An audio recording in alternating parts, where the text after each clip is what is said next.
අද අපි ඉගෙන ගන්නේ මජ්ක්‍ධිම නිකාය නැමැති උතුම් ග්‍රන්ථයට අයිති බුද්ධ දේශනාවක්. මේ දේශනාවේ නම කුක්කුරවතිය සූත්‍රය.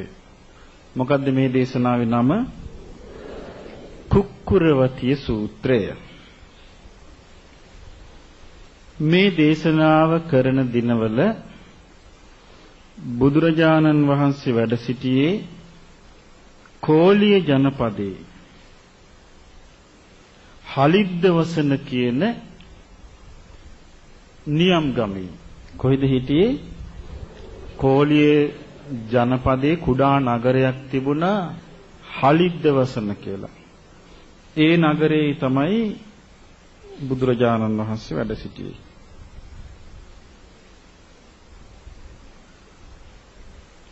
ඒ කාලේ යාළුවෝ දෙන්නෙක් හිටියා පුන්න සේනිය කියලා.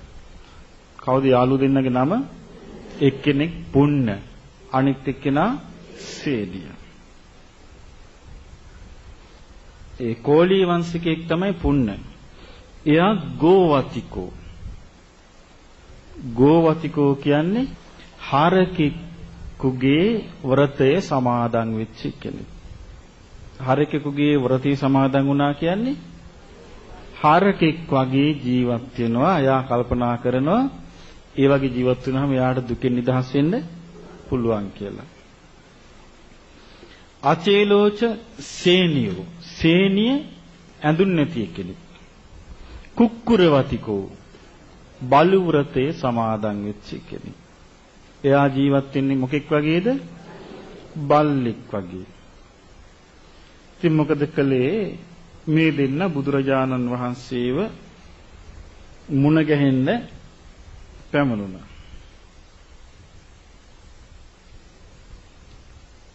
එතකොට අර ගවයා වගේ ජීවත් වෙන එක්කිනා ඇවිල්ලා බුදුරජාණන් වහන්සේට වැඳලා එකත් පස්ව හිටියා.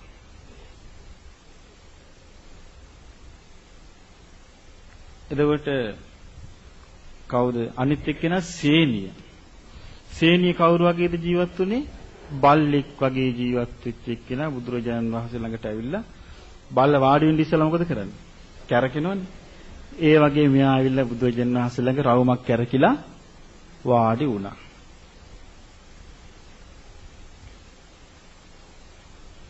දැන් ඉතින් මේ දෙන්න වාඩි වෙලා දැන් ආගිය තොරතුරු කතාබස් කරලා ඉවර වෙලා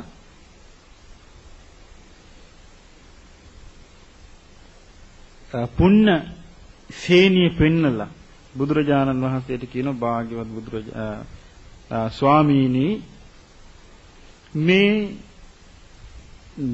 වස්ත්‍ර නැති මේ සේනිය බලු වෘතේ සමාදන් වෙලා ඉන්නේ. මේ හරි දුෂ්කර ක්‍රියාවක් මෙයා මේ කරන්නේ. බිමට දාපු දේ විතරයි මෙයා අනුභව කරන්නේ. ඉතින් මෙයා මේ බොහෝ කාලයක් වෙනවා දැන් මේ බලු වෘතය සමාදන් වෙලා. මෙයා මරණින් මත්තේ කොහේ උපදීද කියලා ඇහුවා. කවුද මේක ඇහුවේ? පුන්න ඇහුවේ. කවුරු ගැනද? සේනිය ගැන. බුදුරජාණන් වහන්සේ කියන පුන්න අපි ওই ප්‍රශ්නේ අතහැරලා දාමු. මගෙන් ওই ප්‍රශ්නේ ආයෙත් අහන්න එපා කියලා කිව්වා. කිව්වම ඒ පුන්න ආයෙමත් ඒ ප්‍රශ්නේම අහනවා ස්වාමීනි මේ සේනිය බොහොම දුෂ්කර ක්‍රියාවක් කරන මේ බලවෘතේ සමාදන් වෙලා බිමට දාපු දෙයක් කාලා බීලා දැන් මේ බොහොම පරිස්සමින් මේ සීල රැකගෙන ඉන්නේ.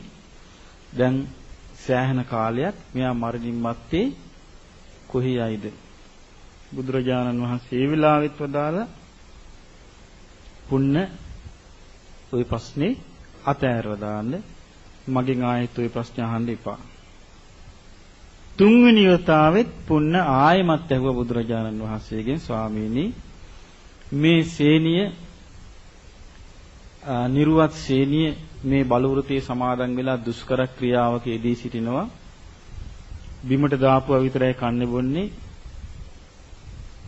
මෙයාගේ ජීවිතේ බොහෝ කලක් දැන් මෙයා මේක පුරුදු කරනවා. මරණින් මත්තේ කොහේ යයිද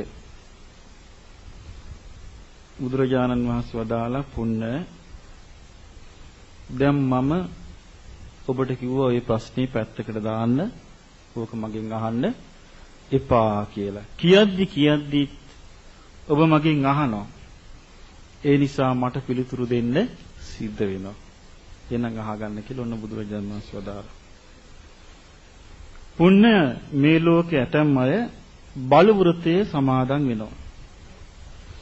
බලු වෘතයේ සමාදන් වුණාට පස්සේ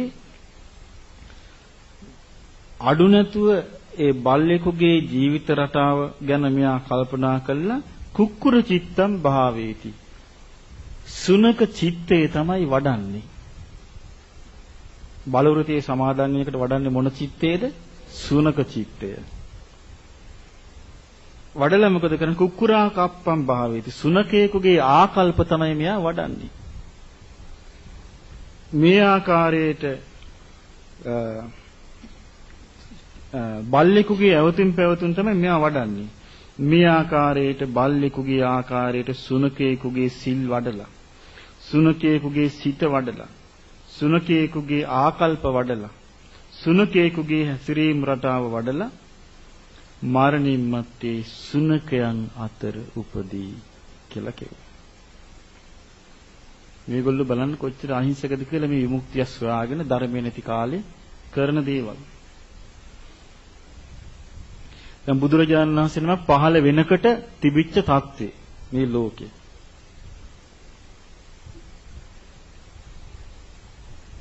ඊළඟට බුදුරජාණන් වහන්සේ වදාලා එහෙම ජීවිතයක් ගෙවමින් එයා කල්පනා කරනවා නම් මගේ මේ සීලෙන්, මගේ මේ ව්‍රතයෙන්, මගේ මේ තපසින්, මගේ මේ වැඩපිළිවෙලින් මම දිව්‍ය ලෝකයට යනවා.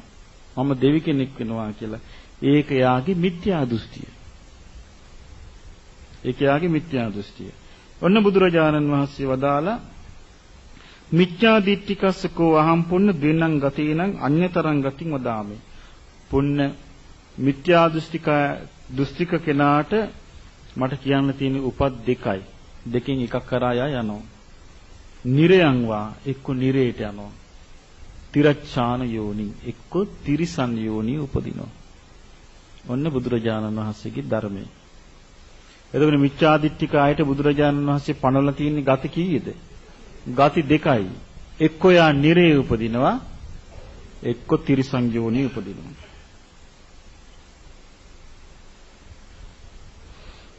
කියන මේ වගේ බලවත් මිත්‍යා දෘෂ්ටියට පැමිණුනේ නැත්නම් තිරිසන් ලෝකේ විතරක් වැටිලා යා උපදිනවා.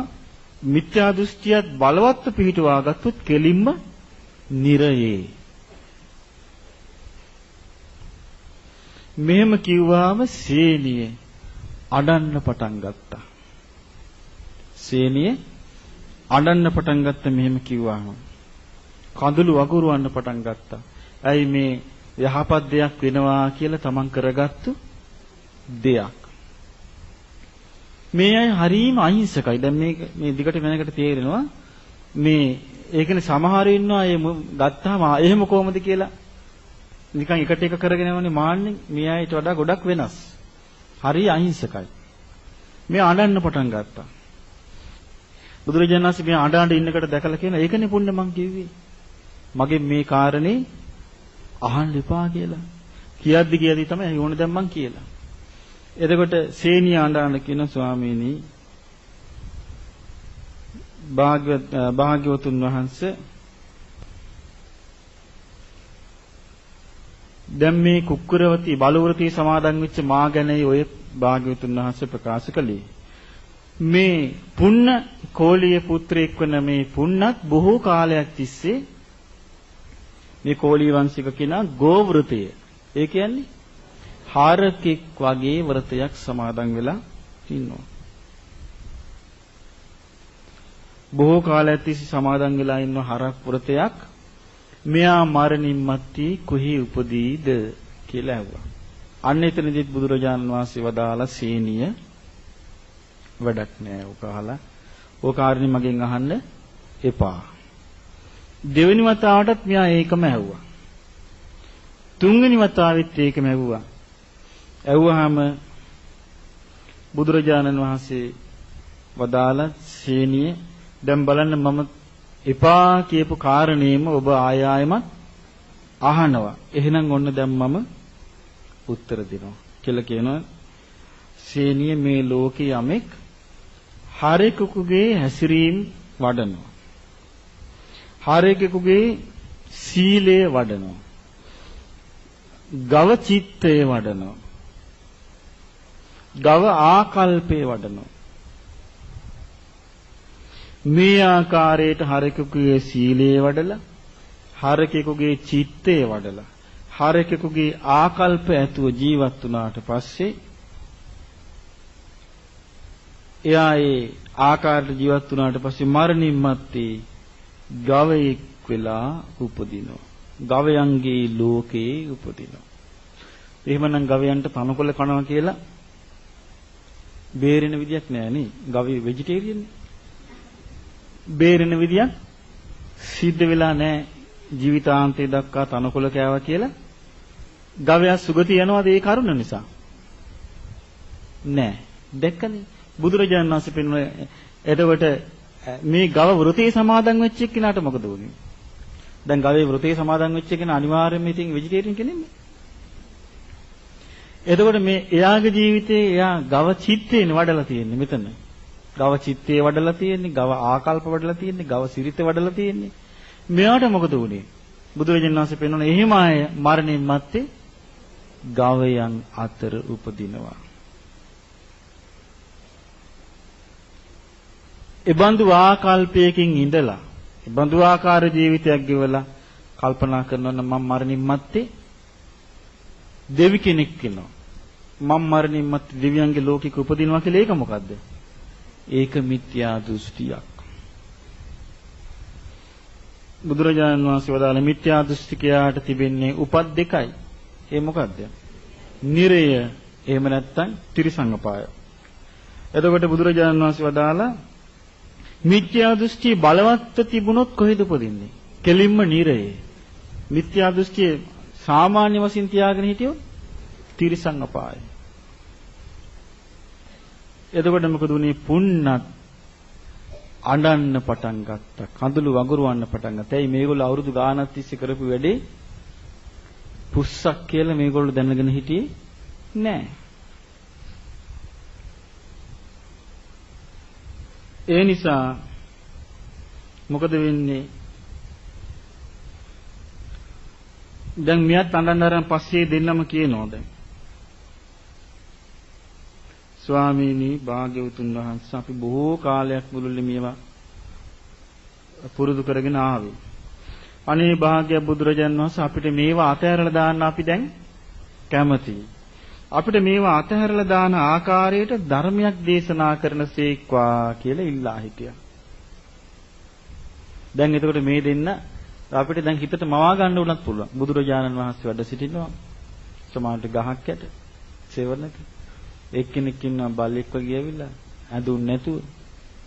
අනිත් එක්කෙනාට හරකුන්ට ඇඳුම් කොහෙද? එතකොට අනිත් එක්කෙනාත් ඉන්නවා එහෙමම ඇවිල්ලා.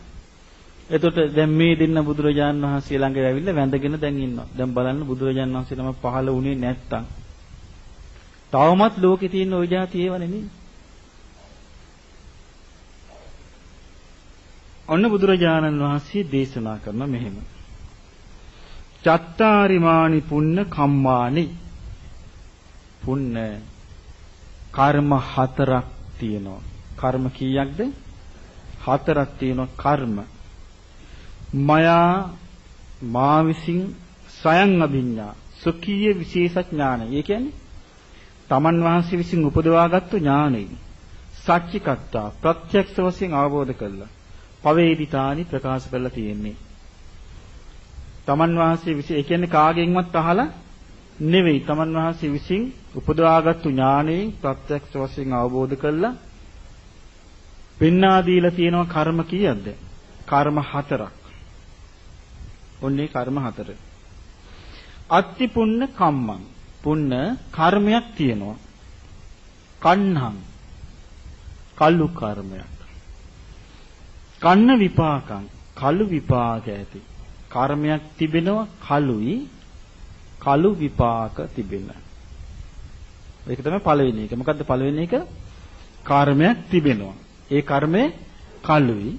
කළු විපාක තියෙනවා. 2. අත්ති පුන්න කම්මං. පුන්න තවත් කර්මයක් තියෙනවා. සුක්ඛං. සුදුයි. සුක්ඛ විපාකං. සුදු විපාක තියෙන. කර්මයක් තියෙනවා කළු කර්මයක්. කළු විපාක ඇති. සුදු කර්මයක් තිබෙනවා. සුදු විපාක ඇති. අත්ති පුන්න කම්මං. පුන්න කර්මයක් තියෙනවා. කන්න සුක්ඛං. කළු සුදු කර්මයක්. කන්න සුක්ඛ විපාකං. කළු සුදු විපාක ඇති. අත්ති පුන්න කම්මං. පුන්න කර්මයක් තියෙනවා. අකන්නං. කළු නැති. අසුක්ඛං. සුදු නැති.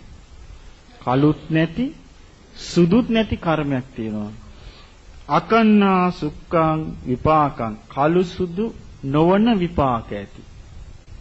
කර්මයක් තියෙනවා කළුත් නැති සුදුත් නැති කළු සුදු නොවන විපාක ඇති. ඒ කර්මය කම්මක්ඛයාය සංවත්තති. අන්න ඒක තමයි කර්මයේ ක්ෂය වීම පිණිස හේතු වන්නේ. දැන් ඔන්න කර්ම කීයක් ගැන අපි කතා කළාද? 4යි. පළවෙනි කර්මය මොකද්ද? ඔව්, කළු විපාක ඇති කළු කර්මය. දෙවෙනි එක සුදු විපාක ඇති සුදු කර්මය. තුන්වෙනි එක කළු සුදු විපාක ඇති කළු සුදු කර්මය. 4වෙනි එක කළුත් නැති සුදුත් නැති කළුත් නොවන සුදුත් නොවන විපාක ඇති කර්මයේ ක්ෂය වීම පිණිස හේතු වන්නා වූ කර්මය. එhmenan කර්මයේ ක්ෂය වන්නේ මොකෙන්ද? කර්මයකින්. කර්මයේ ක්ෂය වන්නේ කර්මයකින්. ඔන්න බුදුරජාණන් වහන්සේ වදාලා පුන්න යම් කිසි කෙනෙක් පුන්න මොකද්ද මේ කළු විපාක ඇති කළු කර්මය කියලා කියන්නේ. මොකක්ද බුදුරජාණන් වහන්සේ දැන් විස්තර කරන්න යන්නේ? කළු විපාක ඇති කළු කර්මය. පුන්න ඇතම් කෙනෙක් සබ්භ්‍යාපජ්ජං කාය සංකාරං අபிසංකරෝති. කාය කර්ම රැස් කරනවා වැරදි සහිත වූ කාය කර්ම රැස් කරනවා. වැරදි සහිත වූ කාය කර්ම මොනවද? ප්‍රාණඝාත, සොරකම, කාමයේ වර්ධව හැසිරීම ආදී දේවල් වැරදි සහිත කාය කර්ම. වැරදි සහිත වචී කර්ම රැස් කරනවා. මොනවද වැරදි සහිත වචී කර්ම?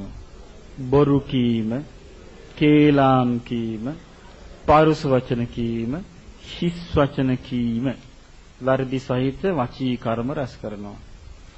වැරදි සහිත මනෝ කර්ම රැස් කරනවා. මොනවද වැරදි මනසින් කරන වැරදි?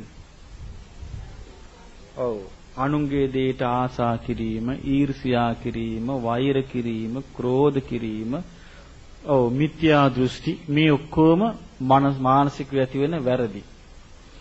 බුදුරජාණන් වහන්සේ වදාළ ආන්නේ තැනැත්තා වැරදි දොස් සහිත කාය කර්ම රැස්කොට, දොස් සහිත වචී කර්ම රැස්කොට, දොස් සහිත මනෝ කර්ම රැස්කොට දුක් සහිත ලෝකයක උපදී. කොයිද උපදින්නේ? දුක් සහිත ලෝකයක උපදී. ඉපදුනාට පස්සේ එයාට ලැබෙන්නේ දුක් සහිත ස්පර්ශ. දුක් සහිත ස්පර්ශ ලැබුණාම දුක් සහිත ස්පර්ශයෙන් හටගන්නේ සැප වේදනාවද දුක් වේදනාවද? දුක් වේදනාව. දුක් සහිත ස්පර්ශය ඇති ලෝකයේ ඉපද දුක් විඳින්න පටන් ගනී. ඒකාන්ත දුක් ඇති. කියනවා ඒවා තමයි කියනවා නිරය. නිරය කියලා ලෝකයක් තියෙනවා. ඒ වගේම තියෙනවා ඒක තමයි නිරය. නිරේ ඉන්න සත්තු වගේ. ඉතිකෝ පුන්න භූතා භූතස්ස උප්පත්තියුති. මේ නිසා පුන්න සකස් වීම හේතු කොටගෙන සකස් වෙන සත්වයෝ උපදිති. එතකොට මේ උපදීමක් කරා යන්නේ මොකක් නිසාද? සකස් වීමක් නිසා. ඒ සකස් වීමක් නැත්තම් උපදින්නේ නැහැ. කියනවා ඒවම් පහම් පුඤ්ඤ කම්මදායාදා සත්තාති වදාමි. ඒ නිසා පුඤ්ඤ මම පවසනවා සත්වයෝ සිටින්නේ කර්මය දෑවැද්ද කරගෙන. මේ ලෝකේ සියලුම සත්ත්වයෝ සිටින්නේ දෑවැද්ද හැටියට කොමක්ද? කර්මය දෑවැද්ද කරගෙන සිටින්නේ. අපි උපදිනකොටම අරගෙන ආවා දෑවැද්ද. දැන් ඉතින් යන්න ලෑස්ති වෙනකොට අරගෙන යන්න තියෙන්නේ ඒක. මනසින් හිතපු දේවල්, වචනෙන් කියාපු දේවල්, කයින් කරපු දේවල් තමයි දැන් ලෝඩ් එක. දැන් යන්න ලෑස්ති වෙනකොට ගෙනියන්න තියෙනෙත් ඒවා. ඒවා විසින් අපි කොහේ ගෙනියයිද කියලා තීරණයකට එන්න තියෙනවා. ඒක ලිහලා බැලුවාම මේ අපි මනසින් හිතපු දේවල් ටික, වචනෙන් කියාපු දේවල් ටික, කයින් කරපු දේවල් ටික ලිහලා බැලුවාම පොදිය අපිට හිතා ගන්න පුළුවන්. දැන් මේ පොදියේ හැටියට නම් මේ අසවල් තැනට තමයි මේ දෑවැද්ද ලෑස්ති වෙලා ආන්න. බුදුරජාණන් වහන්සේ පෙන්වා දෙනවා ඉදං උච්චති කම්මං. මේ අකුසල කර්මයන්ගෙන් හරීම ඔය බුදුරජාණන් වහන්සේ පෙන්වා දෙනවා මේ කාය වචී මනෝ කර්ම වලින්. දැන් කාය කර්ම වචී කර්ම දෙක සම්බන්ධ සීලයට නේ. එතකොට මේ දුස්සීල භාවයට තමයි ඒක වෙන්නේ. මනෝ කර්ම සම්බන්ධ දෘෂ්ටියට, මිච්ඡා දිට්ඨියෙන් තමයි ඒක වෙන්නේ. බුදුරජාණන් වහන්සේ පෙන්වා දෙනවා මෙන්න මේ දෙකෙන් සීල විපත්තියෙන් දිට්ඨි විපත්තියෙන් තමයි නිරේ කරා යන්නේ සත්වයා. ඊළඟට බුදුරජාණන් වහන්සේ වදාලා මොකද්ද තියෙන කර්මයේ සුදු කර්මය, සුදු විපාක ඇති. මොකද්ද? සුදු විපාක ඇති සුදු කර්මය. එක්කෙනෙක් මේ ලෝකේ කෙනෙක් ඉන්නවා නිදොස් වූ කාය කර්ම රැස් කරන. නිදොස් කාය කර්ම කියන්නේ ඔව් ප්‍රාණඝාතයෙන් වැළකීලා, සොරකමින් වැළකීලා, වැරදි කාම සේවයෙන් වැළකීලා මේ වගේ පිරිසිදු ජීවිතයක් යා ගෙවනවා.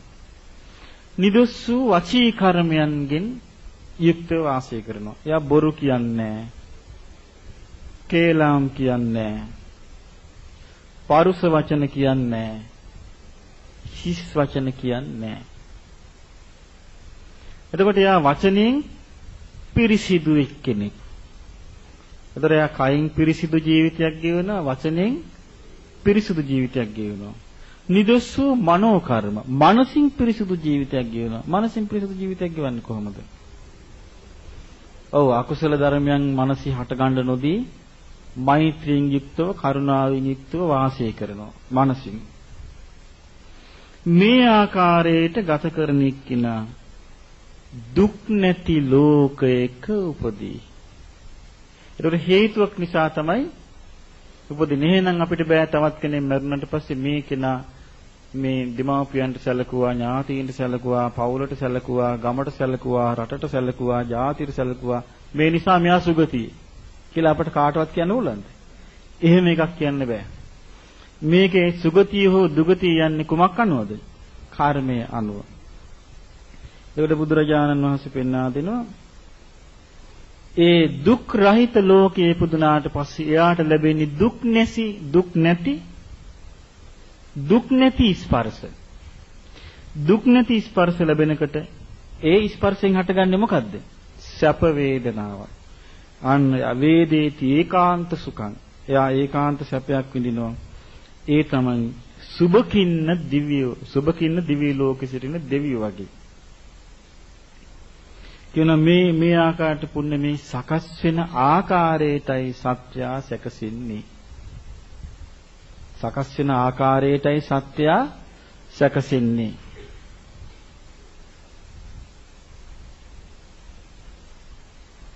යං කරෝති තේන උපපජ්ජති. යමක් කරයි නම් ඊට අනුව තමයි උපදින්නේ. උපවන්නෝ මේනම් පස්සා පුසන්ති. උපදුනාට පස්සේ තමයි මේ ස්පර්ශ ඒ විදිහට විඳින්න ලැබෙන්නේ. එවම් පහම් පුඤ්ඤ කම්මදායාදා සත්තාති වදාමි. ඒ නිසා පුණ්‍යේ මම කියනවා මේ සත්‍යය සිටින්නේ කර්මය දෑවැද්ද කරගෙන. ඒ දැන් ඉගෙන ගත්තේ මොන කර්මයේද? සුදු කර්මය සුදු විපාක ඇති. ඊළඟට බුදුරජාණන් වහන්සේ පුන්නට කියනවා පුන්න තව කර්මයක් තියෙනවා කළු සුදු කර්ම කළු සුදු විපාක ඇති. ඒකි හොඳ නරක මිශ්‍රව කරලා තියෙනවා. එතකොට එයා යන්නේ මොන ලෝකෙකද? සැප දුක් දෙකම මිශ්‍ර ලෝකෙක. පුණ්‍ය ඇතම් කෙනෙක් සිටිනවා දොස් සහිත වූ දොස් රහිත වූ කාය කර්ම රැස් කරනවා. දොස් සහිත කර්මයක් කරනවා යා දොස් රහිත කර්මයක් කරනවා. ඊළඟට දොස් සහිත වචන වචී කර්ම රැස් කරනවා. දොස් රහිත වචී කර්ම රැස් කරනවා. දොස් සහිත මනෝ කර්ම රැස් කරනවා. දොස් රහිත මනෝ කර්ම රැස් කරනවා. ඒ කියන්නේ මෙයා යහපතක් කරනවා අයහපතක් කරනවා. මෙයා කලවම් වෙනවා. හොඳ නරක දෙකකින්. හොඳ නරක දෙකකින් මෙයා කලවම් වුණාට පස්සේ දුක් සැප දෙකම තිබෙන ලෝකයක උපදිනවා. අපි වගේ. දුක් සැප දෙකම තියෙන ලෝකයක ඉපදුනාට පස්සේ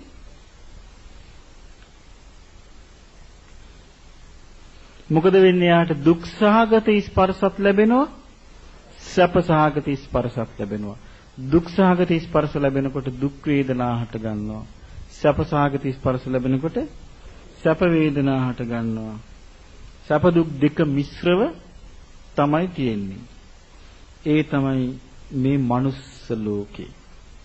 ඇතම් දෙවිවරු ඇතම් අපායගාමී සතුන් දැන් තිරිසන් වගේ සැප දුක් දෙකම තියෙනවා.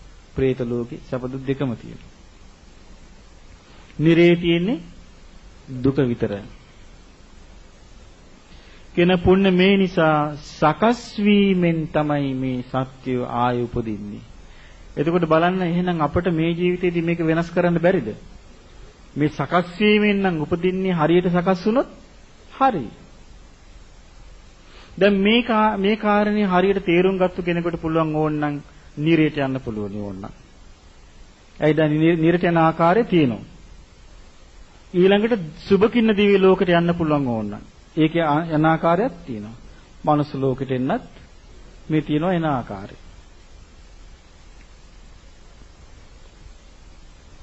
කියන පුණ්‍ය යම් කිසි දෙයක් කරනවා නම් ඒ කරන දෙයින් තමයි උපදින්නේ. උපන්නාට පස්සේ සැප දුක් ස්පර්ශ ලැබෙන්නේ. මේ ආකාරයෙන් පුණ්‍ය කර්මය දායාද කරගෙනයි මේ සත්‍යය සිටින්නේ කියලා බුදුරජාණන් වහන්සේ වදාළා. ඔන්න ඒක මොකද්ද? කාලු සුදු විපාක ඇති කාලු සුදු කර්මය. දෙවියන් අතර තියෙනවා කියලා මේ දේශනාවේ තියෙනවා. ඒකච්චේච දේවා. ඇතම් දෙවිවරුන්ට ඇතම් දෙවියෝ ඉන්නවා. ගිහිල්ලා බලන්න. එතකොට තීරෙන්නේ අපි කියනටත් වඩා හොඳින් නේද? මොකද්ද? දිව්‍ය ලෝකේ ඕන්න බුද්ධ ආගම්කාරයින්ට ගිය කලදසාව. දැක්කනේ බුද්ධ ආගමේ හැටි. තමන්ගේ ශාස්ත්‍රුන් වහන්සේ කියාපු බණපදේ විශ්වාස නොකරන ජනතාවක් තමයි ඉන්නේ. ඊටසක් ඔය වගේ එක හාමුදුරුවන්ගෙන් අහලා තියෙන මිනිස්සෙක් ඇවිදින් අපාය කොහෙද තියෙන කියලා. එතකොට මේ යනවලු බලු නට්ටෙක්. ආංගේවල මේක තිරිසං අපාය කියලා අර පේන්නේ නැද්ද කියලා ඒවල. එතකොට මේ දිව්‍ය ලෝක ආදී විශ්වාස කරන්න යා කර්මඵල විශ්වාස කරන්න ඕනේ. කර්මඵල විශ්වාස නැත්තම් මෙයා විශ්වාස කරන්නේ නැහැ. ඇයි? යහපතට යහපත් විපාක. දැන් බුදුරජාණන් වහන්සේ මේ තින්නේ. සීලයකට පිළිහිටියට පස්සේ සීලයක පිළිහිටියට පස්සේ කයින් වචනේ සංවර වුණාට පස්සේ මනසින් සංවර වුණාට පස්සේ ඒ හේතු කොටගෙන තමයි එයාගේ ජීවිතේ උපතක් කරා යන්නේ. දුස්සීල කෙනා ඒ හේතු කොටගෙන තමයි ඒත් උපතක් කරා යන්නේ. එතකොට එයා විශ්වාස කරන්නේ මොකද්ද? කර්මඵල. අඩු ගන්න බුදුරජාණන් වහන්සේගේ එක බුදු ගුණයක් තියෙනවා. ඒකවත් විශ්වාසය තියෙනවා. මොකද්ද? සත්තා දේව මනුස්සාන. බුදුරජාණන් වහන්සේ ශාස්ත්‍රඥ වහන්සේ කාටද? දෙවියන්ට මිනිසුන්ට. හැමතැනම බුදුරජාණන් වහන්සේ දේශනා කළා තියෙනවා දෙවියන්ට මිනිසුන්ට ශාස්ත්‍රඥාස උනේ කියලා. ඊළඟට මේ ධර්මයේ විස්තර කරනවා සෝතාපන්න කෙනා සතර අපායෙන් මිදෙනවා. සෝතාපන්න කෙනා සතර අපායෙන් මිදෙනවා නම් ඒකේ ඇතුලේ කියවනක් සෝතාපන්න නොවෙච්ච කෙනා සතර අපායෙන් මිදිලා නැහැ. එතකොට ඒක තේරුම් ගන්න අපිට නුවණ තියෙන්න ඕනේ. ඊළඟට සෝතාපන්න කෙනා ආත්ම භාව හතක් දෙව් මිනිස් ලෝකයේ උපදිනවා කියලා තියෙනවා. එතකොට අපිට තේරුම් ගන්න පුළුවන් වෙන්න ඕනේ දිව්‍ය ලෝකයක් තියෙන බව. සකදාගාමී එක්කෙනා ගැන තියෙනවා මේ කාම ලෝකේ දිව්‍ය ලෝකයක් තියෙනවා කියලා උපදිනවා කියලා. ඊළඟට අනාගාමී එක්කෙනා කොහෙද උපදින්නේ? බ්‍රහ්ම ලෝකයේ උපදිනවා. එහෙනම් අපිට තේරුම් ගන්න පුළුවන් බ්‍රහ්ම ලෝකක් තියෙනවා කියලා. රහතන් වහන්සේලා පිරිනිවන් පානවා. එහෙනම් අපිට තේරුම් ගන්න පුළුවන් නිවනක් තියෙනවා කියලා. මේවා තේරුම් ගන්නේ නෝනින්. නෝනින් තේරුම් ගන්න පුළුවන්කම තිබ්බ යුතුයි. ඒ නෝන් අපි ඒ ආකාරයට නෝන පාවිච්චි කරගන්න බැරි වුණොත් දැන් අපි ගත්තොත් පටිච්ච සමුප්පාදේ විස්තර කරනවා භවපච්චයා ජාති. උපදින්නේ කොමක් නිසාද? භවය නිසා. භව තුනක් උන්වහන්සේ පෙන්වා දෙනවා. කාම භවය, රූප භවය, අරූප භවය. කාම භවයට තමයි අයිති දිව්‍ය ලෝක 6යි මේ මනුස්ස ලෝක ආදී. රූප භවයට අයිති බ්‍රහ්ම ලෝක. අරූප භවයට අයිති අරූප බ්‍රහ්ම ලෝක. මේවාට උපදින්න කර්ම සකස් වීමෙන් තමයි ඒවයි උපදින්නේ. ඉතින් මේ ආකාරයට බුදුරජාණන් වහන්සේගේ ධර්මයේ අවබෝධ කරන්න මහන්සි ගන්නවා මිසක් දිව්‍ය ලෝක කොහෙද කියලා ඔය චූටි කොල්ල කුරුට්ට අහන විදිහට අපි කල්පනා කරන්න පටන් ගත්තොත් ධර්මයෙන් නම් තේරුම් ගන්න පුළුවන් වෙන්නේ නෑ. ඒ මොකද හේතුව? එතකොට අපිට තේරෙනවා අපි මෙච්චර කාලයක් බුදුන් වැඳට හිතේ විශ්වාසයෙන් නෙමෙයි කරලා තියෙන්නේ. බුදුරජාණන් වහන්සේ සරණ ගියාට හිතේ විශ්වාසයෙන් නෙමෙයි සරණ ගින් තියෙන්නේ. ඇයි? දිව්‍ය ලෝක ප්‍රතික්ෂේප කරන එක්කන අපායත් ප්‍රතික්ෂේප කරනවාමයි. දිව්‍ය ලෝකත් අපායත් ප්‍රතික්ෂේප කරන එක්කනට තියෙන මිත්‍යා දෘෂ්ටියක්. නෑ නත්ති අයං ලෝකෝ නත්ති පරලෝකෝ. මෙලෝ පරලෝ නෑ කියන විශ්වාසෙට එන්නේ අපගම මිත්‍යා දෘෂ්ටිය. මිත්‍යා දෘෂ්ටිය ආවට පස්සේ එයාට වීරියක් ඇතිවන්නේ නෑ ධර්මයේ හැසිරෙන්න. ඇයි එයාට සිල් රකින්න වීරියක් ඇති වෙන්නේ නෑ. අපි කිය මෙයා දුස්සීල ජීවිතයක් ගෙවන්න කියලා. මේ දුස්සීල ජීවිතයක් ගෙවන කෙනෙකුට මෙබඳු විපාක ඇති වෙනවා කියලා ඔන්න ධර්මයක් අහන්න ලැබෙනවා. එයා පරලෝ විශ්වාස කරන්නේ නැහැ. එයා ඒ දුස්සීල භාවයෙන් අත්මිදෙයිද? දුස්සීල භාවයෙන් අත්මිදෙන්නේ නැහැ. ඇයි විශ්වාසයක් නැහැ. අන්න බලන්න එතකොට ශ්‍රද්ධාව නැති වුනහම එයාට කොච්චර හානියක් සිද්ධ වෙනවද? ඊට පස්සේ එයා කියාගෙන යනවා මොන දිව්‍ය ලෝකද කවුද දැක්කේ ඕවා? පොළොව මෙන් හිල් කරගෙන ගියාම ඇමරිකාවෙන් මතුවෙනවා. කොහෙද වතියෙන්නේ? ඔහොම කියන අය ඉන්නවනේ. ආන්න බලන්න. එතකොට ඒ කියාගෙන යන්නේ මොකද්ද? මිත්‍යා දෘෂ්ටිය. ඒ නිසා බුදුරජාණන් වහන්සේගේ ධර්මයේ සම්බන්ධයෙන් නුවණින් කල්පනා කළා නුවණින් තේරුම් ගන්න ඕනේ. මොකද හේතුව බුදුරජාණන් වහන්සේ නම පහළ වෙන්නේ දෙව් මිනිස් ලෝකයාටම හිතසුව පිණිස. අපිට දෙවියෝ දැන් මම දෙවියන් ඇස් දෙකෙන් දකින්න බලාපොරොත්තු වෙන්නේ නැහැ. නමුත් මට පුංචි දෙයක් කර්මඵල විශ්වාස කරනවා කියන එක. ඇයි? මම ශ්‍රද්ධාව පිහිටවාගෙන තියෙනවා බුදුරජාණන් වහන්සේගේ අවබෝධය. ආන්න ඒකයි ඕන. ඉතින් මෙහෙමයි මෑණියනි. උපාසකම්මලා ඒ වගේ අහනවා නම් අපාය තියෙන පොළොවේ යටද දිව්‍ය ලෝකේ අහසුලද කියලා ඒක තේරුම මොකද්ද? ඒක බොහොම සරලව තේරුම් ගන්න පුළුවන්. මොකද්ද ඒකට හේතුව? ඒ උපාසකම්මලාට තථාගත බුදුරජාණන් වහන්සේ නමකගේ ධර්මයක් අහන්න ලැබිලා නැහැ. ඉතින් අපි ඒ වෙලාවට කරන්න තියෙන්නේ මොකද්ද? ඒ අය කෙරෙහි අනුකම්පා සහගත වීම. වෙන දෙයක් අපිට තියෙනවද කරන්න? මොකද හේතුව යම් කිසි කෙනෙක් එක දවසක් ඔය වගේ එකක් පාසලක මම ධර්ම දේශනාවක් කරන්න කියලා මං ඇහුවා අපාය දිව්‍ය ලෝක ඔක්කොම තියෙන්නේ කොහෙද කියලා. එතන හිටපු වයසක මාච්චි කිව්වා ඔක්කොම මෙහෙ කිව්වා. එතකොට තේරුම් ගන්න පුළුවන් මේ ආච්චිලාගේ මිත්‍යා දෘෂ්ටිය කොච්චර බලවත්ද කියලා. ඉතින් ඒ වගේ මිත්‍යා අපි තේරුම් ගන්න ඕනේ මෙච්චර. අපිට මේ එක එක්කෙනා කිව්වට එහෙම කමක් නැහැ. ඒ මොකද අපි ගත්තොත් එහෙම දැන් එක එක්කෙනා කියන දේවල් අපි කතා කරන්න පටන් ගත්තොත් අද එළි වෙනකනුත් නෙමෙයි තව දවස් 7ක් කතා කරලත් ඉවර කරන්න බෑ මේ එක එක්කෙනා කතා කරන දේවල් අපි උත්තර පත්‍ර ගන්න ගියොත්. අපිට කරන්න තියෙන එක නෙමෙයි. අපගේ ශාස්ත්‍රුන් වහන්සේ කුමක් වදාළසේක්ද? ඔච්චරයි අපිට ඕන කරන්නේ. ඊට පස්සේ අපි ඒක අහලා ඒක හිතට අරගෙන ඒක හිතේ පිහිටුවා ගන්නවා මිසක් තව එක්කෙනෙක් කියලකේ මොන පිස්සුද ඕවා නැහැ කියලා. නැද්ද? කියලා ඔන්න ඒක පිළිගත්තොත්. තව කෙනෙක් තියනවා කියලා. තියෙනවද? තව කෙනෙක් නෑ කියලා.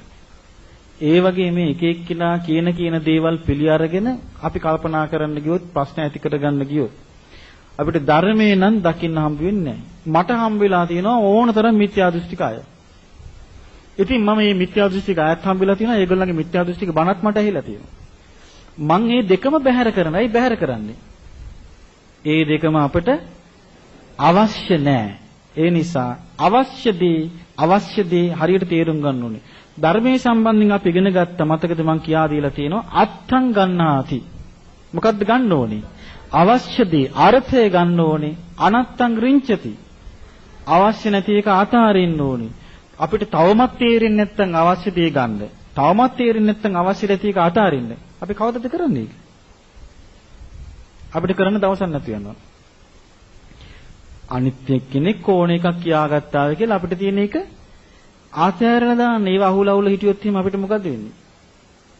අපිට කවදාවත් ඒව අවසන් කරන්න මගේ ස්වභාවය තමයි මේ ලෝකෙම එක පැත්තක් හැරලා එක කියාගෙන ගියත් මම ගණන් ගන්නෑ. ඒක මට අදාළ නැත්තම්. මොකද හේතුව එහෙම නැතුව කවදාවත් මේ එක එක්කෙනා කියන කයි කතන්දර ඔස්සේ ධර්මය අහන්න අපි ලෑස්ති වෙන්න හොඳ නැහැ. එහෙම බෑ කරන්න මේක. දැන් මතක තියාගන්න කර්ම අපි ඉගෙන ගත්ත කීයක්ද? 4ක්. මොනවද ඒකෙන් පළවෙනි? දැන් මේකනේ වැදගත් ඉන්නේ අපිට. දැන් බලන්න. ඒක කියන කර්මේ පළවෙනි එක තමයි කලු කර්මයක් තියෙනවා, කලු විපාක ඇති. කවුද මේක හොයාගත්තේ? කාගෙන්වත් අහලාද? තමන් වහන්සේගේ විශිෂ්ට ඥාණයෙන් හොයාගෙන මේ කියාපු දේශනාව කොහෙවත් ඉන්න ඔය ඇඟිලි දෙකේ නුවණ තියෙන උපාසකම්ම කෙනෙක් කිව්වයි කියලා අපි ඒකට කල්පනා කරන්න ඕනද? ඕනේ නැහැ. ආන්න ඒකයි කල්පනා කරන්න ඕනේ. ඇඟිලි දෙකේ නුවණ කියන්නේ මොකද්ද? හැවි මිටේ තියෙන බත් ඇටේ මිරික ගන්න විතරයි ඥානෙ. එහෙම අයගේ ධර්මයක් අහලා බුදුරජාණන් වහන්සේගේ ධර්මයත් එක්ක ගලපන්න කිව්වොත් අපිට මොකද වෙන්නේ? ඒක නුවණ තියෙන්න ඕනේ ඒකට. නුවණ පාවිච්චි කරන්න ඕනේ. ඒ නිසා එහෙම අයගේ ධර්මය අහලා ඒක හැඳිමිටේ නුවණ කියලා අතර දාන්න ඕනේ. වෙන එක කරන්න දෙයක් නැහැ. බුදුරජාණන් වහන්සේ නමකගේ ධර්මයකට අපි මේ ධර්මයේ හරියට තේරුම් ගන්න ඕනේ. ඒකේ බුදුරජාණන් වහන්සේ වොන්න ඉස්සල්ලාම දේශනා කළ නිරය. නිරය පැනවෙන්නේ කුමක් නිසාද? මේක කියනවා කර්මය නිසා නේ. කර්මයේ දායකටගෙන සත්‍යය සිටිනවා. ඔච්චරනේ අපිට මේක තේරුම් ගන්න තියෙන්නේ. දෙවෙනි කරුණ මොකද්ද? කර්මයක් තියෙනවා සුදු කර්ම, සුදු විපාක තියෙනවා. එතකොට බුදුරජාණන් වහන්සේ පෙන්වා දෙනවා නිවැරදි ලෙස කාය කර්ම, වචී කර්ම, මනෝ කර්ම කරනවා නම් එයා දිව්‍ය ලෝකේ උපතක් කරා යනවා කියලා තියෙනවා. සුබකින්න දිව්‍ය ලෝකෙ වගේ. ඊළඟට කළු සුදු මිශ්‍ර කර්ම තියෙනවා. කළු සුදු මිශ්‍ර විපාක ඇති. කළු සුදු මිශ්‍ර විපාක ඇති කළු සුදු කර්ම තියෙනවා. ඒ කර්ම වලින් හැදෙනවා මනුස්ස ලෝකේ. ඒ කර්ම වලින් ඇතම් දෙවිවරු ඊළඟට විනිපාත සතුන් කියන අපායগামী සතුන්. තිරිසන් ලෝකේ, പ്രേත ලෝකේ වගේ. ඔන්න ඊළඟට අපට ඊටාම වැදගත් කොටස ඊළඟට හම්බ වෙනවා. කර්මයක් තියෙනවා කළුත් නැති, සුදුත් නැති, කළු සුදු කළුත් නැති, සුදුත් නැති කර්මයක් තියෙනවා. කළුත් නොවන, සුදුත් නොවන විපාක ඇති. මොකක්ද ඒ කර්මේ? කළුත් නැති, සුදුත් නැති කර්මයක් තියෙනවා. කළුත් නොවන, සුදුත් නොවන විපාක ඇති. එතකොට ඒ කර්මයේ තමයි తත්‍ර පුණ්‍ය යමිදං කම්මං කන්නං. ඒ කර්මයේ තමයි කළු කර්මයක් තිබෙනා නම් අර කර්ම මේක පවතින්නේ කොමකටද? කර්මයක් ඡය වීම පිණිස පවතින. දැන් ඔන්න මේ කර්ම හොදට මතක තියාගන්න. මොකද්ද මේ කර්මය? කළුත් නොවන, සුදුත් නොවන කර්මය. කළුත් නොවන, සුදුත් නොවන විපාක ඇති කර්මයේ ඡය වීම පිණිස හේතු වන කර්මය. ඒ තමයි මේ කළු කර්මයක් තියෙනවා නම් කළු විපාක ඇති. ඒ ප්‍රහාණය කරන යම් චේතනාවක් ඇද්ද? එය. සුදු කර්ම තියෙනවද? සුදු විපාක ඇති. ඒ ප්‍රහාණය කරන යම් චේතනාවක් ඇද්ද? ඒක තමයි කර්මය දෙන. ඊළඟට කළු සුදු මිශ්‍ර කර්මයක් තියෙනවද? කළු සුදු මිශ්‍ර විපාක ඇති. ඒක ප්‍රහාණය කරන යම් කර්මයක් තියෙනවද? ඒක තමයි එතන තියෙන කර්මය. එතකොට දැන් බුදුරජාණන් වහන්සේ විස්තර කරලා දෙනවා ඔන්න ඒ කර්මය. කලු කර්මයේ ප්‍රහාණය කරන කලු විපාක ඇති කලු කර්මයේ ප්‍රහාණය කරන චේතනාව. ඒ කියන්නේ ප්‍රාණඝාතයෙන් වැළකීමට යා චේතනාවක් පහළ කරලා ඉන්නවා. සුරකමින් වැළකීමට යා චේතනාත්මකව ක්‍රියාත්මක වෙනවා. වර්ධිකාම සේවනයෙන් වැළකින්න යා චේතනාවක් පහළ කරලා ක්‍රියාත්මක වෙනවා. බොරු කීමෙන් වළකින්න යා චේතනාවක් පහළ කරලා බොරු කීමෙන් වළකිනවා. ඊළඟට කේලම් කීමෙන් වළකිනවා යා චේතනාවක් පහළ කරලා. පරුස වචන කීමෙන් වළකිනවා චේතනාවක් පහළ කරලා. හිස් වචන කීමෙන් වළකිනවා චේතනාවක් පහළ කරලා. අවිද්‍යාව අනුගේ සම්පත් වලට තියෙන ආසාවෙන් වළකිනවා චේතනාවක් පහළ කරලා. තරහින් වළකිනවා චේතනාවක් පහළ කරලා. හිංසාවෙන් වළකිනවා චේතනාවක් පහළ කරලා. මිච්ඡා දිට්ඨියෙන් වළකිනවා චේතනාවක් පහළ කරලා. දැන් මේකේ චේතනාව පහළ කරලා අපිට කරන්න බැරිද? පුළුවන්. ඒක තමයි කලු කර්මේ ප්‍රහාණය කරන්නා වූ කර්මය. ඒ අකුසල ධර්මයන් ප්‍රහාණය කිරීම පිණිස චේතනාව පහළ කරන්න ඕනේ. මේ චේතනාව පිරිවිලකට හරිගස්සලා දෙන්නේ මොකෙන්ද? ආර්ය අෂ්ටාංගික මාර්ගයෙන්. ඊළඟට සුදු කර්මයක් තියෙනවා සුදු විපාක ඇති. එයා මොකද කරන්නේ? ඒකත් ප්‍රහාණය කිරීම පිණිස චේතනා පහළ කරනවා. එතකොට කයින් යහපත් දේවල් කරන්නේ ඒකෙත් විපාක නොලැබීම පිණිස චේතනා පහළ කරනවා. ඊළඟට වචන යහපත් දේ කතාබස් කරනවා. නමුත් ඒක විපාකයක් නොවීම පිණිස චේතනා පහළ කරනවා ඒක ප්‍රහාණය කරන්න. මනසේ ඇති වෙන යාට පුණ්‍ය අදහස්. නමුත් ඒවා යා අනිත්‍ය වශයෙන් දුක් වශයෙන් මම නෙවෙයි මාගේ නෙවෙයි මාගේ ආත්මෙ නෙවෙයි කියලා නෝනින් විමසනකට මොකද වෙන්නේ? ඒ කෙරේ තියෙන යම් ආසාවක් ඇද්ද ඒක ප්‍රහාණය වෙලා යනවා. ආන් ඒක තමයි සුදු කර්ම ප්‍රහාණය කරන චේතනාව. කළු සුදු මිශ්‍ර කර්ම ප්‍රහාණය කරන චේතනාව තමයි හොඳ නරක මිශ්‍ර කරන අදහස් වෙනකොට යා මොකද කරන්නේ? ඉවත් ප්‍රහාණය කරන චේතනාව. දැන් මොකද යා කරන්නේ? යා සීලයක් වඩලා සමතයක් විදර්ශනාවක් තුලින් එහෙනම් ඔන්න ඕක තමයි කරලා දෙන්නේ. මොකද්ද කරලා දෙන්නේ? යම් කලු කර්මයක් ඇද්ද කලු විපාක ඇති ඒක ප්‍රහාණය කරලා දානවා. යම් සුදු කර්මයක් ඇද්ද සුදු විපාක ඇති ඒකත් ප්‍රහාණය කරලා දානවා.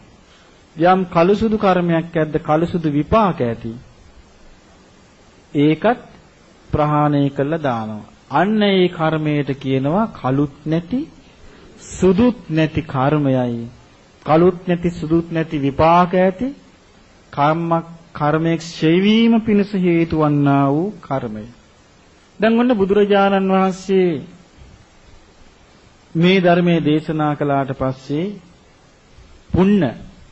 පුන්න කිව්වේ මොන වෘතේද ආරක්කේ? ගෝ වෘතය. ඔව් ගවයෙක් වගේ වෘතේ සමාදන් වෙච්ච පුන්න මොකද කළේ? ඔක්කොම අතෑරියා.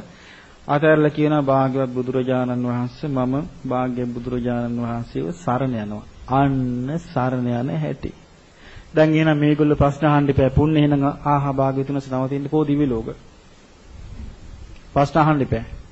අන්න ඒකයි මං කිව්වේ තථාගත ධර්මයක් අහනකට තථාගත ධර්මය ඔය කොහෙවත් යන එක එක්කිනා කියපුවත් එක්ක ගලපා බලන්න ලෑස්ති වෙන්න එපා.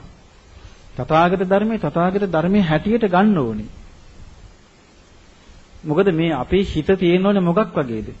අපි අහලා තියෙනවා සිංහ තෙල් දාන්නේ මොකේද? රම් බඳුනේ. හිත තියෙන්න ඕනේ මැටි කබලක් වගේ හෝ තහඩු කෑල්ලක් වගේ නෙවෙයි. හිත තියෙන්න ඕනේ කොහොමද? රම් බඳුනක් වගේ. මේ තමයි සිංහ තෙල්. සිංහ තෙල් දාන්නේ මොකේද? රම් බඳුනේ මිසක් තහඩු කෑලි වල නෙවෙයි. ආන් ඒ වගේ හිත තියාගන්න ඕනේ රම් බඳුනක් වගේ. දැන් බලන්න මේ කෙනා කොච්චර දියුණුද කියලා අර මෑණිය කියපු අර උපාසකම්මලට වඩා. මේ බලන්න කොච්චර දියුණුද කියලා.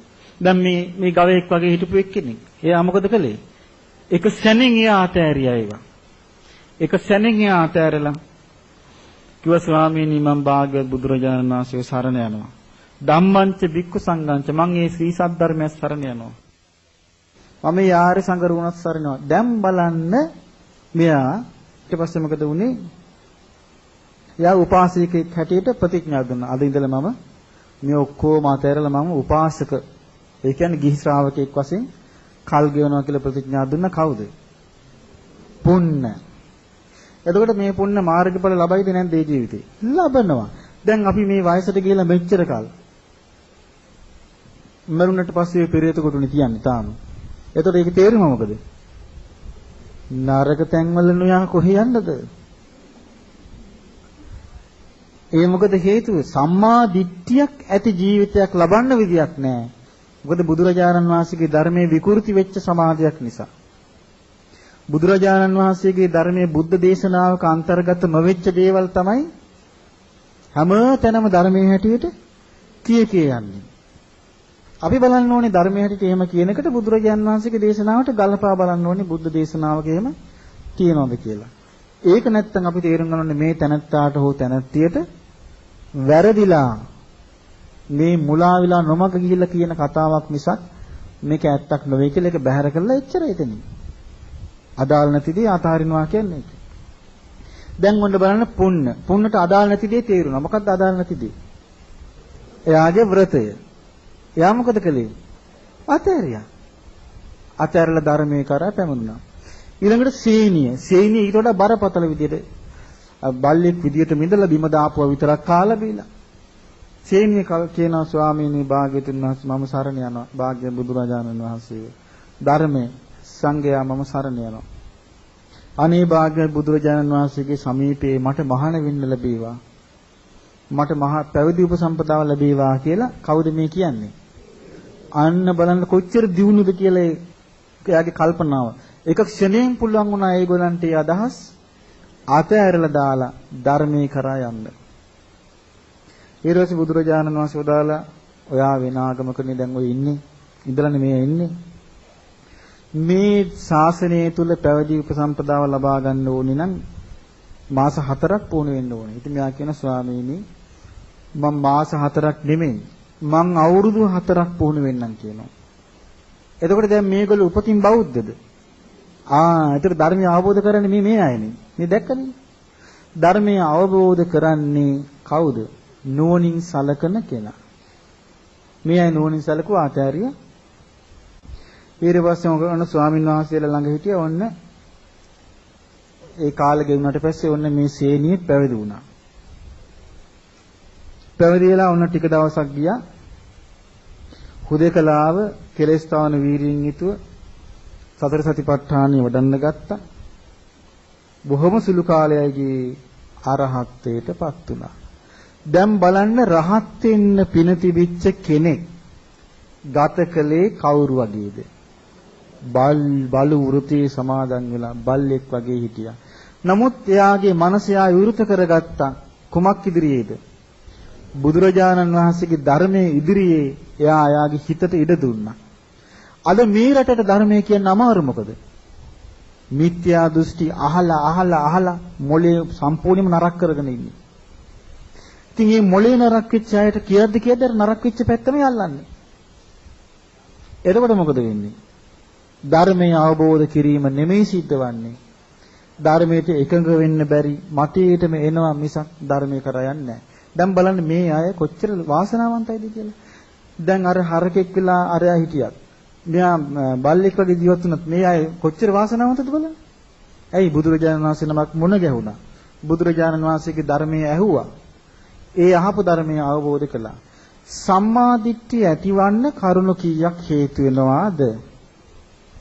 කරුණු දෙකක්. මොනවද? සද්ධර්ම ශ්‍රවණයයි යෝනිසෝ මනසිකාරය. ওই දෙක තිබුණා නම් මුළු ලෝකෙම වෙන පැත්තක් වුණත් Tamanට ප්‍රශ්නයක් වෙන්නේ නැහැ. අනුන්ගේ ප්‍රශ්න Tamanගේ ප්‍රශ්න කරගන්න එපා.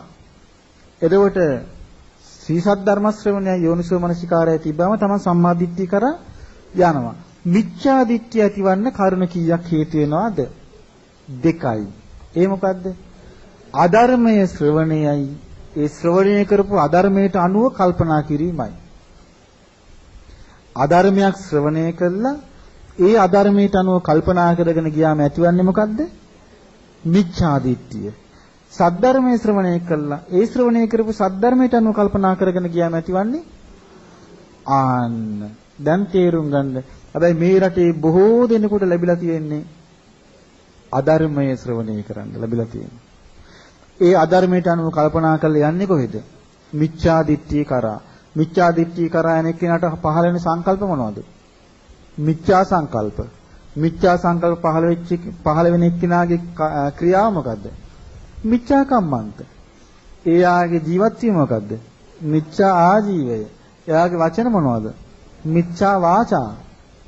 ඊළඟට එයාගේ මිච්ඡා කම්මන්ත. මිච්ඡා ආජීව. මිච්ඡා එයාගේ උත්සාහය මොකද්ද? මිච්ඡා වායාම.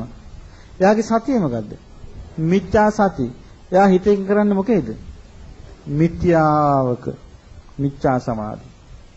ඒ නිසා එයාගේ ඥානෙ මොකද්ද? මිච්ඡා ඥාන. ඒ බඳු එක්කෙනෙක් මාර්ගඵල අවබෝධ කරයිද? කවදාවත් නැහැ. ඒ නිසා මතක තියාගන්න අපි මේ ජීවත් වෙන සුළු කාලේ අපි නුවණ පාවිච්චි කරන්න ඕනේ මේ එක එක්කිනාගේ කතන්දර කිව්වට ඒක අපේ ප්‍රශ්නයක් නෙවෙයි නං. ඒක අපේ පුද්ගලික මතයක් නෙවෙයි නං. ඒක අපි අදහන එකක් නෙවෙයි නං. ඒක අපිට වැඩක් නැහැ. අපිට වැදගත් වෙන්නේ ඒක නෙවෙයි. මොකක්ද අපිට වැදගත්? බුදුරජාණන් වහන්සේගේ ධර්මයේ මම අවබෝධ කරන්නේ කොහොමද කියන එකයි වැදගත් වෙන්නේ. ඒ වැදගත් දේ හරියට තෝරගන්න ඕනේ. ඒක තෝරගත්තේ නැත්නම් එක එක්කෙනා එක එක ඒවා කියයි. ඒක හාමුදුරනමක් මට බේරෙන්න බෑ පස්සෙන් ඇවිත් මට ඒ දවස්වල කියනවා බුදු බව පතන්න කියලා. ඒ මොකක්ද ඒක? ඒක බුදුරජාණන් වහන්සේගේ ධර්මයේද? නෑ. ඉතින් ඒක මට ප්‍රශ්නයක් වුණේ නෑනේ. එහෙම කියද්දි මං කෝ ඕක බුදුරජාණන් වහන්සේගේ ධර්මයේ නෙමෙයි. ওই අදහස මට වැඩක් නෑ. ඉවරයි වැඩි. මේ එක එක්කිනා කියන දේවල් වලට අපි කල්පනා කරන්න පටන් ගත්තොත් එහෙම අපේ කෑලිත් නැති වෙලා යයි. ඒ නිසා ධර්මයේ සම්බන්ධයෙන් නම් අපි කල්පනා කරන්න තියෙන්නේ කොහොමද? බුදුරජාණන් වහන්සේගේ දේශනාවට අනුවමයි. දැන් මගෙන් කීප දෙනෙක් කියුවා සක්මන් භාවනාව ගැන. සක්මන් කරනකොට මොකද කරන්නේ? මං කිව්වා වම්දක් කරන්නේ නැහැ අපි. වම්දක් කරන්නේ නැහැ කියන්නේ මොකද්ද? සමහර තැන්වල උගන්වනවා වම දකුණ වම දකුණ වම දකුණ කියලා සීකර කර යන්න. මොකද මම ඒක උගන්වන්නේ නැහැ. ඇයි උගන්වන්නේ නැත්තේ? බුදුරජාණන් වහන්සේ කාටවත් වම් දක් කර යන්න කියලා දේශනා කළා නැහැ. ඊළඟට සමහර කියනවා සක්මන් කරනකොට ඔසවනවා ගෙනියනවා තබනවා. ඔසවනවා ගෙනියනවා තබනවා. ඔසවනවා ගෙනියනවා තබනවා. ඉතින් මං කිව්වා මං එහෙම කියන්නෙත් නැහැ. ඇයි ඒ?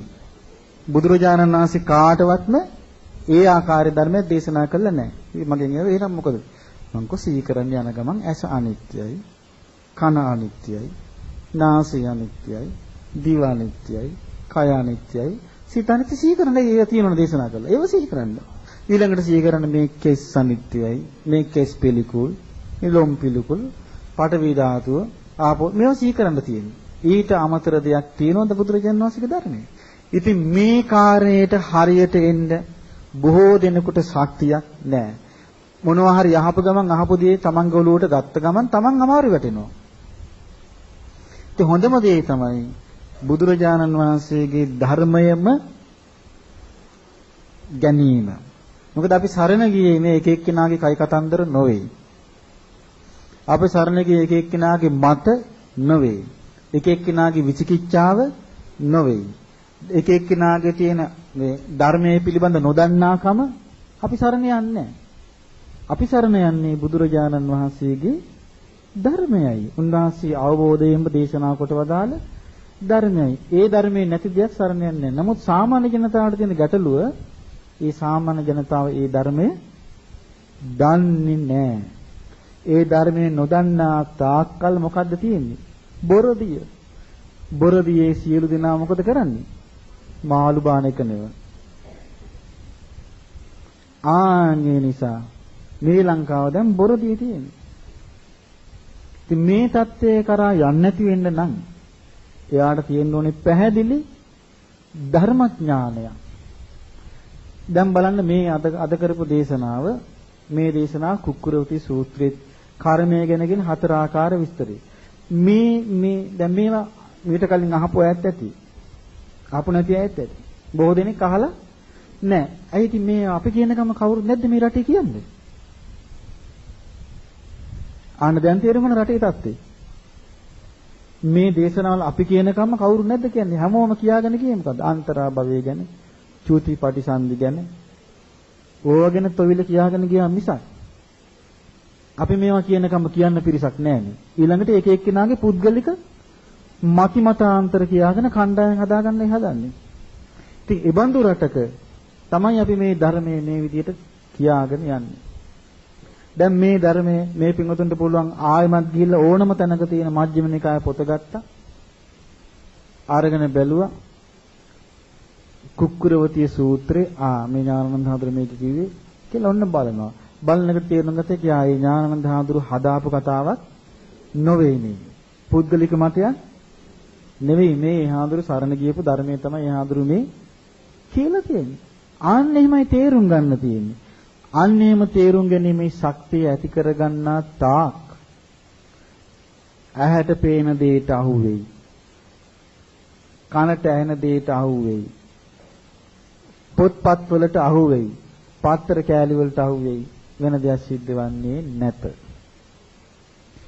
ඒවට අහු නොවි නියම ධර්ම මාර්ගයේ අචලව අකම්පිතව පිහිටා සිටින්න නම් බුදුරජාණන් වහන්සේගේ ධර්මයේ නියම ආකාරයටම එයා තේරුම් අරගෙන ශ්‍රද්ධාව පිහිටවලා ඉන්න ඕනේ. දැන් මේ ළඟදී එක පින්වත් මහත්තයෙක් හරි ධර්මයට හරි ලැබි. නමුත් ධර්මයේ දන්නේ නැහැ. එයා අග්ගිකන්දෝපම සූත්‍රය වැරදි විදිහට කවුද තෝරලා. දැන් කීපයක. තෝරලා තියෙනවා අග්ගිකන්දෝපම සූත්‍රයේ තියෙන බුදුරජාණන් වහන්සේ යන ගිනි කඳක් විශාල ගිනි ජාලාවක් ළඟින්. යනකට ඒක දැල් වෙනවා. විශාල ගිනි බුරානගෙන ගිනි කඳ. බුදුරජාණන් වහන්සේ අහනවා මහණෙනි මේ ගිනි ගුලි කරලා ගෙලින එකද හොඳ?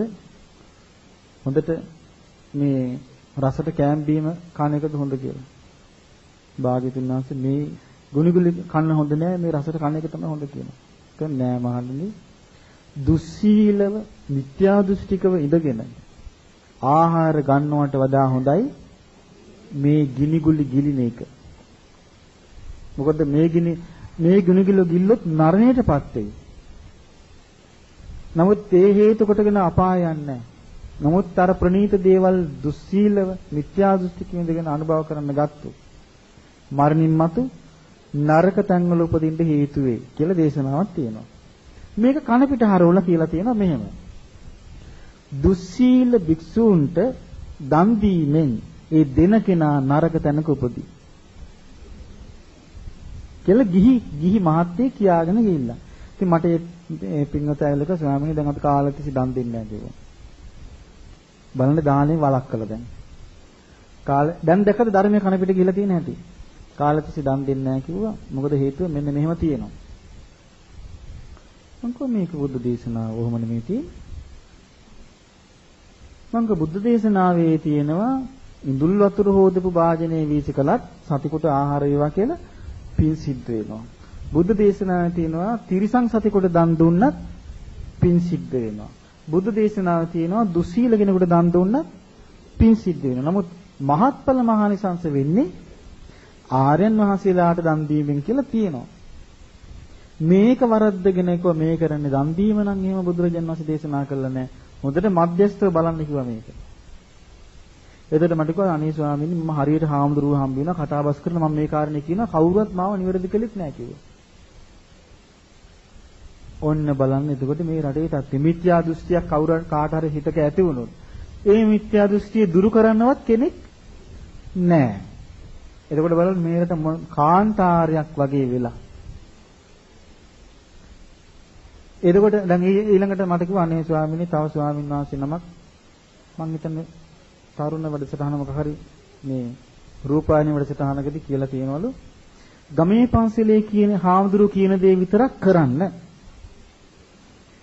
ගමේ පන්සලේ හාමුදුරුවෝ ඒ කරන දේවල් ඒ ආකාරයට කරගෙන යන්න ඊයින් පිට යන්න එපා කියලා අනුශාසනා මම කිව්වා ගමේ පන්සලේ හාමුදුරුවෝ කේන්දර හදනවා නම් අපටත් තියෙන්නේ ගමේ පන්සලේ හාමුදුරුවෝ බලපැටව හදනවා නම් අපිට තියෙන්නේ බල්ලෝ හදන්න. ගමේ පන්සලේ හාමුදුරුවෝ ව්‍යාපාරයක් කළොත් අපිට තියෙන්නේ ව්‍යාපාරය. ගමේ පන්සලේ හාමුදුරුවෝ සිව් වෙරලා ගියොත් අපිට තියෙන්නේ මොකද්ද? ආන්න බලන්න එහෙම ධනුශාසනාවල් කරන්න තියෙන්නේ.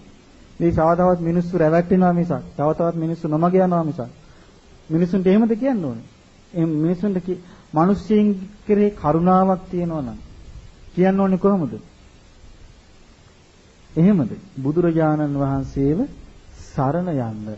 ඔන්න කරුණාවක් තියෙනවා කියන්න ඕනේද? ඊළඟට බුදුරජාණන් වහන්සේ මහා කරුණාවෙන් ධර්මය දේශනා කොට වදාලා ඒ ධර්මය සරණ යන්න.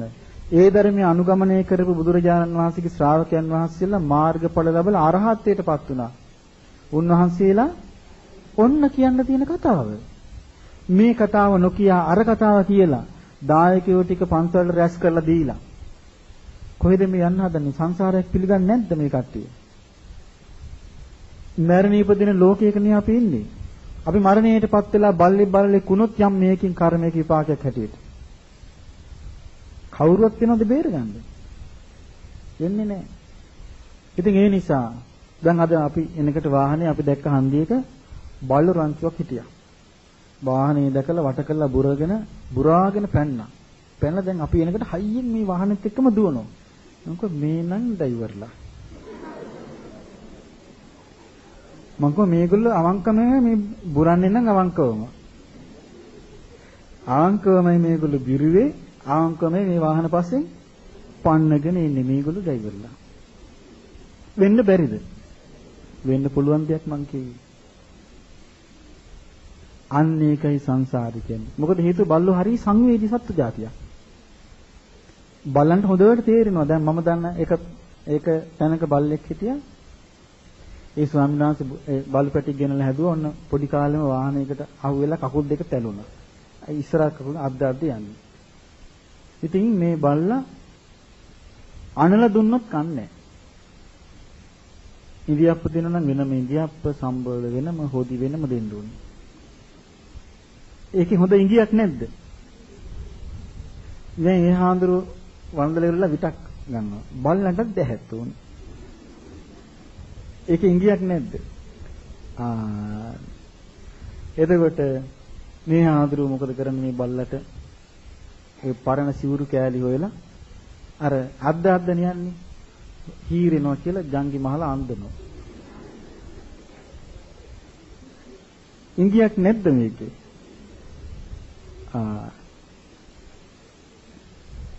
අන්න ඒකයි සංසාරය කියන්නේ.